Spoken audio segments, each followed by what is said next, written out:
Welcome everyone. Thank you for joining us today for John's Student Access Plan meeting. My name is Jillian and I'm with the Placer County SELPA, and I'm here from the Accessible Curriculum for All program, and I will be co-facilitating today as one of our ACA mentors. I'm Maureen Byrne and I am the UDL coach on this site. I'm Laura and I am John's Tech Essential teacher. I am Cynthia Tidd and I'm the Study Skills teacher. I'm Jennifer Wright and I am John's math teacher. I'm Colleen Wilson and I'm the English teacher. Ginger Mitchell, paraeducator. I'm Jill McCann, PCOE ACA mentor, and happen to facilitate today. Great. Well, you guys did a little bit of pre-planning, so I'm just going to summarize what we have in terms of some background on John, just so we all start from kind of the same place. You guys know him well. We're a little bit new to him. But John is 15. He's in the 10th grade here at Colfax High School. It looks like he's currently taking English 10, Algebra Integrated, Tech Essentials, and he also has a Study Skills period. John is a student on an IEP. Looks like he has been identified as a student with a specific learning disability. And he's still receiving some special education supports. So it looks like, Cynthia, you're providing a period every day of specialized academic instruction for him. And he's also getting some paraeducator support in the general ed setting. And it also looks like mom or parents are taking him to after-school tutoring for math. In terms of areas of need that you've identified, in the area of math, it looks like his skills are actually an area of strength for him, but he does have some difficulty in math in producing legible work and reading complex word problems. But other than that, from a content perspective, it looks like he's doing pretty well. Yes, he is.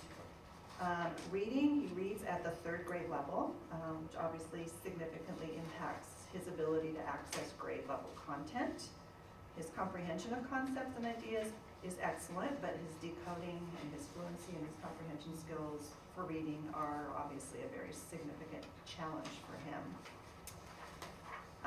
Writing, his fine motor and spelling skills are impacting his success with writing, and his writing can be difficult to read, and it's also a laborious and slow process for him. And then you guys also noted that he excels in his ability to communicate and collaborate with his classmates. And he's actually quite good, like Laura mentioned, using technology supports. And he's a confident and comfortable presenter, so those are great strengths for him. And then we also identified that his spelling skills are an area of weakness, and overall this is impacting his ability to write fluently.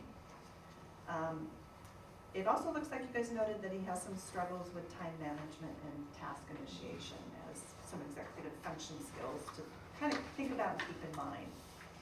So let's move into identifying the positive qualities John brings to the school site as a learner. Well, I have to say, John is just a fun kid. He's got a great sense of humor, that his classmates really like him. And I think overall that's just going to serve him well in life.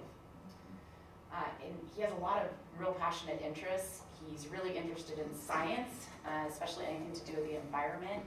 And he and I also have a lot of really interesting talks about American history. He's quite the history buff. I'd say in my class, John's proven himself to be a leader. He's not only proficient with the technology that we're using, but he's always showing the other students new tricks that he's finding. And then beyond that, he's been talking about the basic coding that he's been exploring on his own, and could see himself in the computer science field. Those are some really good skills that he has, really good future it looks like. What do you guys think are some of his biggest challenges, things that are getting in his way of being a successful student? Well, as we all know, he has a significant reading disability. We do continue to provide him with intervention and in his reading fluency and in comprehension, and we work on that during the study skills time. But it's not really enough because he's carrying a full high school load, and he really needs to stay on task and on track for graduation. And so we need to focus on providing with the accommodations that he needs and to get through the heavy text, because he can understand it and he can get what he needs to learn, but he can't handle the print. Wow, yeah. You know what? His handwriting really gets in the way. This is his most current sample, And as you can see, it's almost illegible. And that's from the classroom notes. I'm not sure how he even reads his notes once he's done. And you know, the other thing that really bogs him down is his spelling. I know I see him struggling to get the words out, and I know it keeps him from moving on with the class notes. He gets behind, it bogs him down. Well, and I'll just support that by saying that John hides it really well, but he's terrified that others are gonna see the work that he's doing. And I think this is why sometimes he doesn't finish it, because he doesn't want anyone to see what he produces. That's a great summary of who John is, and I think a great place to start problem solving.